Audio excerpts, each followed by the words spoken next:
your girl V, and you're watching I See What You're Doing with Pastor Steph, and we are here at the 9th Annual SITA Awards, and I have standing here with me Bill Connolly. Bill Connolly, nice to meet you. Nice to meet you as well. Now, nice this to is meet you as your well. second nomination of I'm Passing the Mic To. Both your colleagues passed the mic to you. Yes, Yes. I'm aware. But I think my commissioner pretty much said it all. So, but I can piggyback off some of the things he talked about when he talked about our trip to Ghana. So yes, we were able to take 5 students to Ghana a few years back. It was one of our major accomplishments under the commissioner. Nice. They were able to get a chance to experience some of the culture over there. They met some of the dignitaries like the kings and the queens and some of the ambassadors. So I love Africa. I go back like twice a year after my first experience. But my first experience was with DYCD, taking kids abroad so they can learn the culture of Ghana. Very nice, very nice. Now, what were the age groups? Like, what was the age range for the kids that you brought out there with you? It was between 16 and 18. Nice, very nice. High school students from our program called Global Kids. Nice. So what was some of the feedback you got afterwards when the kids came back home and got to experience something like that? It was amazing. They said it was transformative for one. Okay. They had never been out there. They were expecting to see, so Ghana, you don't see a lot of animals and like giraffes and those kind of things. That's South Africa. So, but they had hoped to see those things. Outside of that, they liked the experience, they liked the culture, they liked some of the boat rides, they loved the food, they liked the dance, they liked the clothing. We was able to put them in African attire when we were there. So, and they loved it. They loved that. So all the traditional wear, they loved putting on the traditional wear and going to the gala that we had. So it was major for the students. I also feel it was transformative for me as well. I learned a lot about my culture that I did not know. I learned that was my first trip to Ghana when we took the kids, so I learned a lot during that time. Very nice. Was it different for you going there with kids that you were introducing to this culture and you going out there on your own? It was for 2 different reasons. When I went with the students, it was for a culture exchange program. We were learning about the culture. I was so in love with Africa, I kept going back because I love the culture. Okay. I love the food.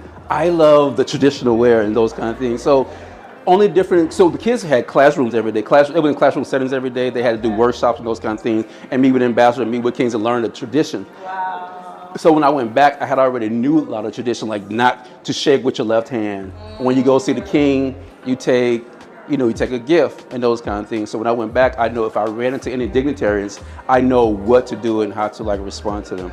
So, but my return was pretty much just have a good time and enjoy the culture.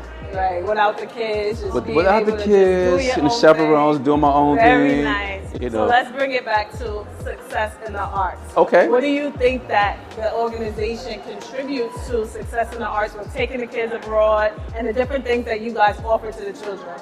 So what I know Shatara, she spoke about what program we work with DYCD, the artist days. So a lot of our kids in our program, our CBOs, after school programs, they come here and they get to enjoy an artist talk about their road to success.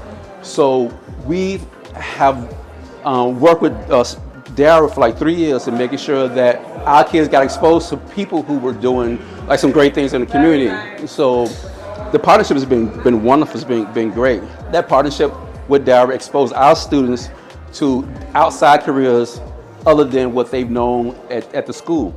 So how do you keep them involved? Once they come back to this side, once they have experienced all of that, how do you keep them hungry for that type of experience or hungry to be in the art field in any way, shape, or form? They work with group leaders. Okay. So when they go back, they have workshops on what they learned, what they saw, what they talk about. They talk about the artists. They have different conversations. So the person who brings them out there, that's their role to make sure that they keep reinforcing what they saw, the conversation, and making sure they got something out of it. Not just go there and have a good time, but they want it to be a learning experience. Because the whole thing was to find out how did they get to where they are, how they build that road to success. I love that. I love that. You guys are not just thinking about the now, let's take them out there to experience this. Yeah. But you're also thinking about, okay, when they come back, how are we going to keep them going? Keep them motivated. I love that. Right. Tell us how we can support you. Give us any social media. What are you into now that we can support, what we can get our kids involved in? They could reach out to our DYCD website, reach out on that page and kind of see what's happening, see what's going on. We'll definitely make sure to get the correct handles and everything so we can get our viewers involved as well, for them to get their children involved as well. But we want to thank you so much for stepping on the gold carpet. Thank you. Now, do you have any nominees that you would like to pass the mic to?